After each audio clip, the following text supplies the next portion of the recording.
ప్రస్తుతం తెలుగు సినిమా పరిశ్రమకు సంబంధించినటువంటి అగ్రనటులు చాలా షార్ట్ పీరియడ్‌లోనే వరుసపెట్టి గాయాల పాలయ్యి శస్త్రచికిత్సల దారి పట్టారు. మొన్నటికి మొన్న ఆంధ్రప్రదేశ్ పాలకుల్లో కీలకమైన వ్యక్తి ముంబై వెళ్ళి శస్త్రచికిత్స చేయించుకున్నారు. ముఖ్యమంత్రి చంద్రబాబు నాయుడు గారు కూడా ముంబై వెళ్ళి మరీ ఆసుపత్రిలో పరామర్శించొచ్చారు.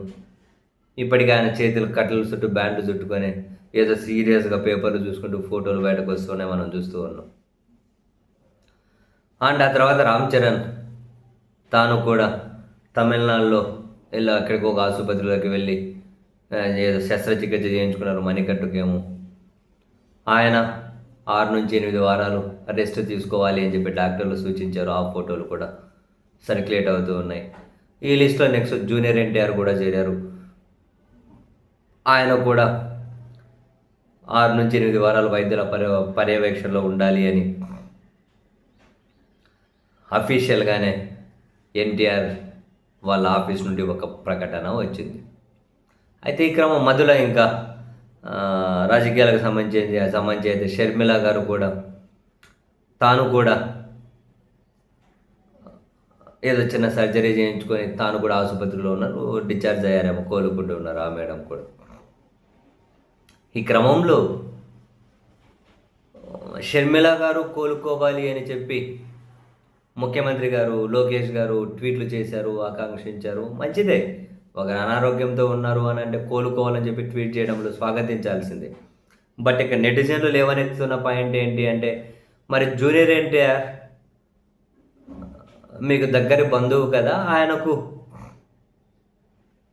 ఈ విధంగా బాగలేకుండా వైద్యుల పర్యవేక్షణలో ఉన్నారని చెప్పి అఫీషియల్గా వాళ్ళ ఆఫీస్ నుంచి ప్రకటన వస్తే వేరే వాళ్ళ విషయంలో స్పందిస్తున్న మీరు తన విషయంలో ఎందుకు స్పందించలేదు అని చెప్పి నెటిజన్ల ప్రశ్న. నెటిజన్ల ప్రశ్నలోనూ లాజిక్ ఉంది. అండ్ చంద్రబాబు నాయుడు గారైనా లోకేష్ గారైనా స్పందించకపోవడంలో కూడా ఆశ్చర్యం ఏమీ లేదు.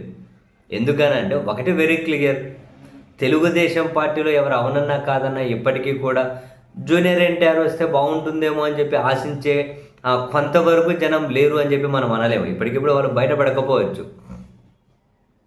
బట్ నారా లోకేష్ గారు తదుపరి నాయకుడిగా ప్రొజెక్ట్ కాబడుతున్నప్పుడు ఆ మేరకు ఆయన టీడీపీ వర్కింగ్ ప్రెసిడెంట్ అయ్యారు. నెక్స్ట్ ముఖ్యమంత్రి పీఠం మీద కూడా కూర్చోబెట్టాలి అని చెప్పి ఆ టీడీపీ వర్గాలు భావిస్తున్న ఈ పీరియడ్లోనే చంద్రబాబు నాయుడు గారి తర్వాత నాయకత్వం నారా లోకేష్ గారికి అనేది వెరీ క్లియర్. అటువంటిప్పుడు వాళ్ళు ఏ విధంగానూ జూనియర్ ఎన్టీఆర్ని ఓన్ చేసుకునే ప్రయత్నమూ చేయరు.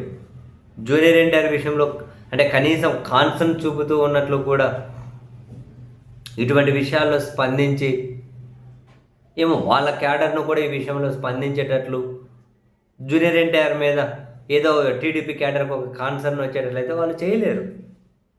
ఇప్పుడు ఒక టీడీపీ ఎమ్మెల్యే జూనియర్ ఎన్టీఆర్ గారి తల్లి గారినే దూషించారు అని ఎన్టీఆర్ అభిమానులు రోడ్డెక్కి ఆందోళన చేసి నిరసన ఎంత పెద్ద కార్యక్రమం చేశారు. ఎక్కడైనా టీడీపీ వాళ్ళ ఎమ్మెల్యే మీద చర్యలు ఇటువంటివి ఏమైనా ఉన్నాయా? ఇట్లాంటివి ఏమి ఉండవు.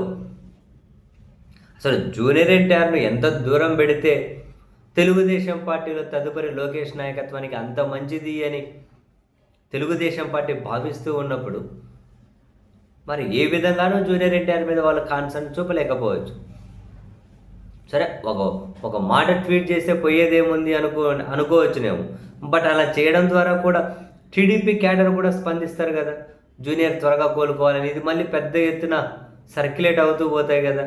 అదంతా ఎందుకు, స్పందించకుండా ఉంటే సరిపోతుంది కదా అని చెప్పి చంద్రబాబు నాయుడు గారు లోకేష్ గారు భావించి ఉండొచ్చు. అందుకే షర్మిల గారు కోలుకోవాలి అని చెప్పి వరుసపెట్టి ట్వీట్లు చేసిన వీరు జూనియర్ ఎన్టీఆర్ మీద ఎందుకు చేయలేదు అన్న నెటిజన్ల ప్రశ్నకు సమాధానం చాలా క్లియర్ కట్గానే కళ్ళ ముందు కనిపిస్తుంది కదా.